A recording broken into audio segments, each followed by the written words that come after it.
Jay was a clever, quick-witted boy with a knack for mischief.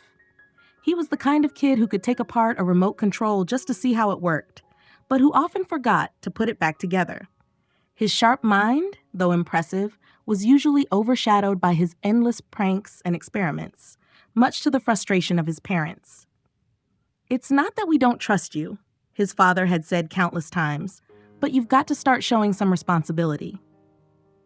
This Christmas, however, things were different. Jay's parents had decided to spend the holiday at a cozy mountain resort, but Jay, with his recent string of less-than-stellar grades, had been deemed unfit to join them.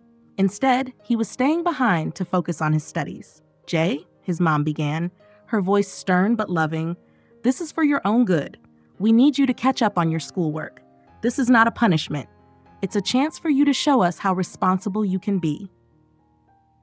Jay rolled his eyes, his usual smirk playing on his lips.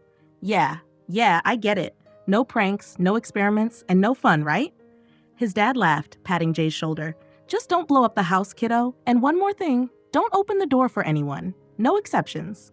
His mom chimed in, and no jumping on the couch, no junk food, and definitely no late-night movies. Jay waved them off with mock seriousness, saluting like a soldier. "You can count on me, General Mom." As the family car pulled out of the driveway, leaving Jay alone in the house, a wave of silence settled in. For the first time, Jay wasn't sure if he was excited or just alone.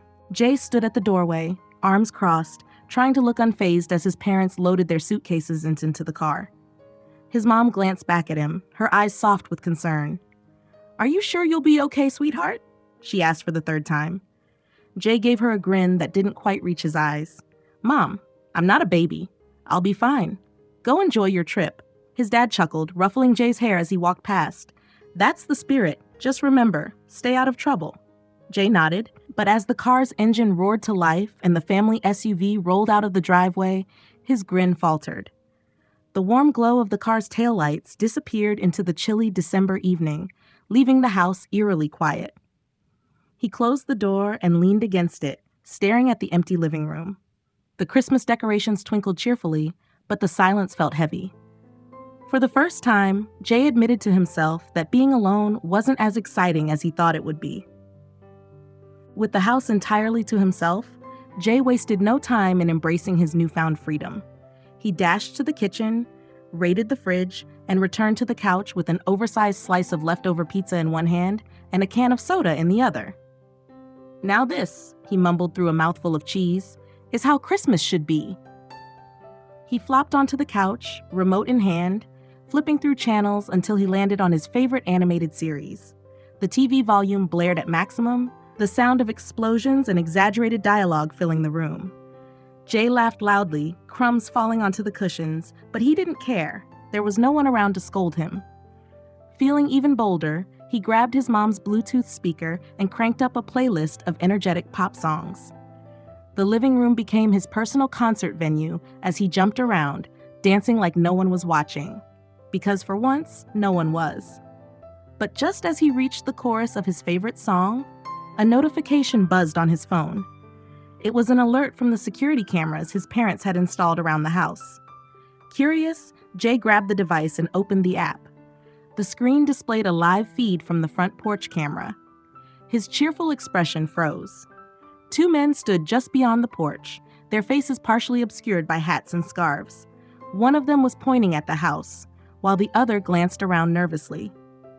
They were too far to hear, but their animated gestures made it clear they weren't just passing by. Jay's heart raced as he instinctively ducked below the window. His mind whirled. Were they just carolers? Neighbors? Or something far worse? He peeked again at the screen. One of the men took a step closer to the front door. Jay swallowed hard, the realization settling in. He wasn't as alone as he thought. The knock on the door came suddenly, cutting through the silence of the house like a knife. Jay's heart leapt into his throat. He tiptoed to the window, carefully peeking through the curtains. Two men stood on the porch. One held a clipboard, while the other carried a large box marked with a fake delivery company logo. Both wore forced, overly cheerful smiles.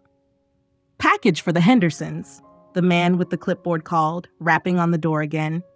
Jay stayed silent. his instincts screaming at him to stay out of sight. He reached for his phone, opening the security camera app for a clearer look. The camera's angle showed the men's exaggerated movements, the clipboard man gesturing at the house, the other shifting nervously on his feet. "We know you're home, kid," one of them called, his fake joviality slipping into irritation. "Your parents probably ordered this as a surprise. Don't you want to come and get it?" Jay's stomach churned. He moved to the door but didn't unlock it. "Who are you?" he asked through the door, trying to keep his voice steady. The man with the clipboard plastered on a grin. "Just your friendly delivery guys? Got a package here. Might be something nice for Christmas." Jay's eyes darted to the screen on his phone, which zoomed in on the men. Something shiny glinted from the other man's pocket, a crowbar. His heart sank further. These weren't delivery guys. They were here to break in. "I think you've got the wrong house," Jay said, trying to sound dismissive. "We didn't order anything." Clipboard man's expression soured. "Look, kid, just open the door and take the package. We don't have all day." "No thanks," Jay said firmly. His hand trembled as he locked the second bolt on the door. He saw Clipboard man glance back at his accomplice, who shook his head, muttering something under his breath. Jay pressed his ear against the door, listening intently. "The kid's alone," one of them whispered. "Just get the tools." Clipboard man sighed, his tone darkening. "Okay, fine. Guess we'll just leave it here." Through the camera, Jay watched as the men turned away, but not far. They lingered at the end of the driveway, one pulling out a small bag filled with tools. Jay swallowed hard, realizing the knock on the door had only been the beginning. Frank and Tony crouched behind the hedge at the edge of the driveway, their voices low but laced with irritation. "I told you," Tony hissed, glancing back at the house. "Kids these days are smarter than you think. He's not going to open the door just because we've got a fake package." Frank rolled his eyes, pulling a small crowbar from the bag slung over his shoulder. "Relax. It doesn't matter if he opens the door or not. We'll get in another way. Windows, back door, whatever. The kid's alone, and it's only a matter of time before he panics." Tony shifted nervously. "Shouldn't we just move on? What if someone sees us hanging around?" Frank shot him a glare. "We've scouted this place for weeks, Tony. No neighbors close enough to notice, and the parents won't be back for days. We wait until dark, then we move." Meanwhile, inside the house, Jay sat frozen on the couch, staring at the security feed on his phone. His palms were slick with sweat as he watched the two men pull out what looked like a small toolkit. Frank gestured toward the house's side entrance, pointing at the windows and whispering something Jay couldn't hear. Jay's first instinct was to hide, to barricade himself in his room and call for help. But as he stared at the screen, an idea began to form. His fear gave way to a flicker of determination. "Not today," he muttered to himself, standing abruptly. He grabbed a notebook from the coffee table and scribbled furiously, sketching out a makeshift plan. If these guys thought they were walking into an easy target, they were about to be very, very wrong. Jay moved swiftly through the house, gathering supplies. It was time to fight back. Jay dashed upstairs, his heart pounding as he rummaged through closets, drawers, and storage bins. He needed supplies, anything that could help him turn his house into a fortress. His hands first landed on a coil of rope, thick and sturdy. He grinned, shoving it into his backpack. Next, he grabbed a bag of flour from the kitchen pantry, already imagining how it could blind anyone who walked into the wrong room. On a lower shelf, he found a nearly full bottle of cooking oil. "Perfect," he muttered, tucking it under his arm. The garage was his next stop. The dim space smelled faintly of gasoline and dust, but Jay's sharp eyes scanned the shelves until he spotted it.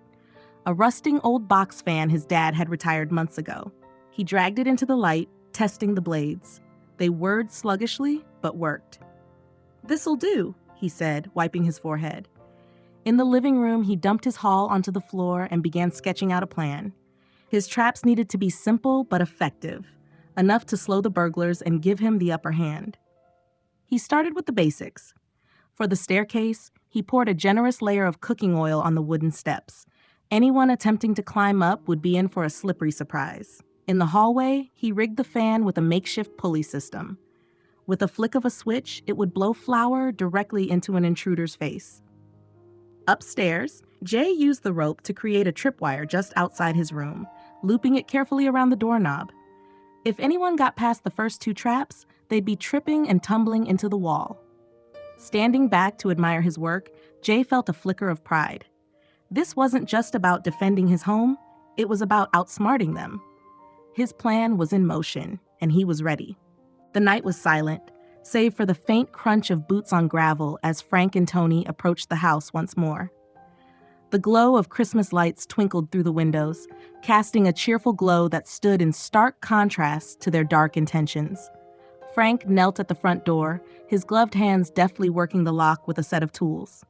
"Kid's probably asleep by now," he muttered under his breath. "This'll be quick." Tony, standing behind him, shifted uneasily, his breath visible in the cold air. "You sure he's not going to call someone? The lights are still on." Frank shot him a look. "Relax. I told you kids these days think they're invincible. He's probably too scared to move." With a satisfying click, the lock gave way. Frank smirked and eased the door open, stepping inside like he owned the place. Meanwhile, Tony moved to the side of the house. He spotted an unlocked basement window, a careless oversight, he thought. He pried it open with a screwdriver, grunting as he hoisted himself inside. The basement was cold and dark, but the faint sound of the TV upstairs told him exactly where to go. Inside the house, Frank stood in the dimly lit foyer, surveying his surroundings. The scent of pine from the Christmas tree filled the air, and a half-eaten slice of pizza sat on the coffee table. "Told you," he whispered, more to himself than to Tony. "The kid doesn't have a clue." Tony emerged from the basement staircase, dusting off his hands. "All right, what's the plan? Grab the valuables and get out?" Frank nodded, his eyes gleaming. "Start with the electronics." "That flat screen looks nice. I'll check the bedrooms for cash or jewelry." They moved with confidence, their boots heavy against the wooden floor. Neither noticed the faint shimmer of cooking oil glistening on the stairs, nor the small fan tucked behind the hallway table. To them, this was just another easy job, but Jay was watching from his hiding spot upstairs, clutching his phone and biting his lip. "Come on," he whispered to himself, his heart pounding. "Just a little closer." Tony moved cautiously, his flashlight beam slicing through the darkness. He reached the front hallway, where the glow of the living room lights spilled into the space. His eyes darted to the large flat-screen TV on the wall, and a grin spread across his face. "This kid's family must be loaded," he muttered. Curiosity got the better of him as he glanced at the door he had entered from. Jay had rigged a bucket of icy water to perch precariously atop the doorframe. A simple piece of string tied to the bucket was stretched taut and anchored to the door itself. The moment Tony brushed past, the bucket tipped forward. Splash! A torrent of freezing water cascaded over Tony's head and shoulders, soaking him from head to toe. He gasped loudly, stumbling backward and shaking his head furiously like a drenched dog. His flashlight clattered to the ground, its beam wobbling wildly. "What the?" Tony bellowed, his voice echoing through the house. His teeth chattered as the icy cold sent shivers down his spine. Frank's voice came from the other room. "What happened?" "Nothing," Tony snapped, scowling. "Just a stupid accident." He kicked the empty bucket aside and stormed toward the staircase, dripping water with every step. But Tony was too angry to notice the faint sheen of oil on the wooden stairs. As he planted his foot on the first step, it slid out from under him with an almost comedic swiftness. "Whoa!" His shout turned into a yelp as his foot hit another slippery step, sending him careening downward. The mixture of cooking oil and soap made every attempt to regain balance utterly futile. His arms flailed wildly, trying to grab the banister, but it was no use. With a loud thud, Tony hit the bottom of the staircase, his head bouncing lightly off the floor. He groaned, sprawled out like a rag doll. His vision swam, and his body ached from the rough tumble. Frank appeared at the top of the stairs, looking down with an unimpressed expression. "What the hell are you doing?" Tony groaned again, too dazed to respond. He tried to push himself up, but slipped again, landing with another wet splat on the oil-slicked floor. Jay, hidden in a small closet upstairs, bit back a laugh. His heart raced as he peeked through the door crack, watching the chaos unfold. "One down," he whispered to himself, gripping his phone tightly. Frank descended cautiously, grumbling under his breath. Tony, still soaked and humiliated, glared at the stairs like they'd personally betrayed him. but neither of them knew that the traps were only just beginning. Frank grumbled as he left Tony groaning at the bottom of the stairs. "Useless idiot," he muttered, wiping his hands on his coat. The kid had been lucky so far, but Frank wasn't about to let some snot-nosed brat derail their plan. He glanced around the house, his sharp eyes scanning for anything of value, but something felt off. The place was too quiet, too calculated. He stepped into the kitchen where faint light from the stove hood illuminated the counters. The scent of pine and cookies lingered in the air, mixing oddly with a sharper, acrid smell Frank couldn't quite place. "All right, kid," he called out, his voice steady but threatening. "Game's over. Come out, and I'll make it easy for you." He heard a faint creak from the corner of the room. Frank's lips curled into a smirk. "Gotcha," he muttered, stepping forward. But the moment he set foot near the stove, Jay's trap sprang into action. A string tied to the fridge door tugged on a small container perched on top of the cabinet. The container tipped, releasing a cloud of fine red powder, baking soda mixed with crushed chili flakes, straight into Frank's face. Frank staggered back, coughing violently as the powder coated his eyes and nose. His vision blurred, and his throat burned as he clawed at his face. "What the?" He choked, his words breaking into fits of coughing. Tears streamed down his cheeks as the chili powder did its work. From his hiding spot near the pantry, Jay stifled a laugh, his heart pounding with adrenaline. But Frank wasn't finished. Despite the burning in his lungs, he growled, wiping his eyes with his sleeve. "You think this is funny, kid? You're gonna regret that." Frank fumbled forward, determined to flush Jay out, even as his breaths came in short, labored gasps. Jay's confidence wavered for a moment, but he clenched his fists. He wasn't done yet. Frank stumbled out of the kitchen, still coughing but driven by a seething anger. His eyes watered, but his vision gradually cleared as he scanned the house for any sign of the kid. Every step he took left a trail of chili powder smudges on the floor, and his boots squeaked against the residue of oil from the earlier traps. "Come on, kid," Frank growled, his voice hoarse but menacing. "You think you're smart? Let's see how far that gets you." From his hiding spot near the staircase, Jay peeked out cautiously. His mind raced. Frank was furious now, which made him unpredictable and dangerous. But that rage also made him sloppy, exactly what Jay needed. Quietly, Jay moved toward the living room. He grabbed a small vase from the side table and hurled it across the room, where it shattered loudly against the wall. Frank's head snapped toward the noise. "There you are!" Frank roared, charging into the living room with heavy steps. Jay darted out from his hiding spot, his heart pounding like a drum. Frank spotted him immediately and lunged, his arms outstretched. Jay ducked under the man's grasp and bolted toward the far side of the room. His small frame allowed him to slip between furniture, while Frank struggled to maneuver around the coffee table and chairs. Jay deliberately led Frank toward the Christmas tree, where another trap waited. As Frank closed in, Jay grabbed a thin wire stretched low across the path and yanked it upward. Frank tripped spectacularly, his legs tangled in the wire. He crashed into the tree, sending ornaments and tinsel flying everywhere. "Stupid brat," Frank bellowed, struggling to free himself from the tangle of lights and decorations. Jay didn't wait to see the aftermath. He dashed upstairs, knowing Frank would follow. His traps had slowed the burglar down, but this wasn't over. He needed to stay one step ahead if he wanted to win. Behind him, Frank growled and disentangled himself, stomping up the stairs with heavy, determined steps. "You can't hide forever, kid." Frank stormed into the living room, his steps heavy and deliberate. His eyes darted around the space, narrowing at every shadow. The kid was nearby. He could feel it. The Christmas lights twinkled mockingly, the room's cheerful decor a sharp contrast to his simmering rage. "You think you're clever, kid?" Frank growled, scanning the furniture. "You're just making this worse for yourself." From his hiding spot behind the couch, Jay crouched low, gripping a taut rope in his hand. The other end of the rope was tied to a latch that held a makeshift cage, a heavy metal frame rigged to the ceiling with pulleys and duct tape.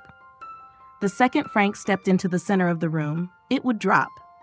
Frank stepped forward, oblivious to the trap above. Jay's pulse quickened as he whispered under his breath, "A little closer." The moment Frank reached the marked spot, Jay yanked the rope with all his strength. There was a sharp snap, and the heavy metal cage came crashing down, surrounding Frank with a resounding clang. The burglar spun in shock, his arms hitting the bars as he tried to push them apart. "What the?" Frank roared, rattling the cage. "You little punk, let me out of here!" Jay peeked out from behind the couch, his lips curling into a grin. "You don't look so tough now." Frank bared his teeth, using his full strength to try and lift the cage, but it wouldn't budge. As he strained against the metal, Jay darted across the room, flipping a switch on a small fan he'd rigged earlier. A cloud of fine, white powder, baking flour laced with chili flakes, blew straight into Frank's face. "Arr!" Frank shouted, stumbling backward and coughing violently as the powder filled his lungs and stung his eyes. His hands flailed wildly, trying to shield his face, but it was no use.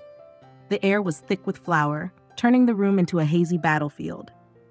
Jay leaned against the wall, catching his breath as he watched Frank stagger blindly within the cage. "Lesson 1, Jay called out, his voice carrying a mix of triumph and humor. Never underestimate a kid in his own house."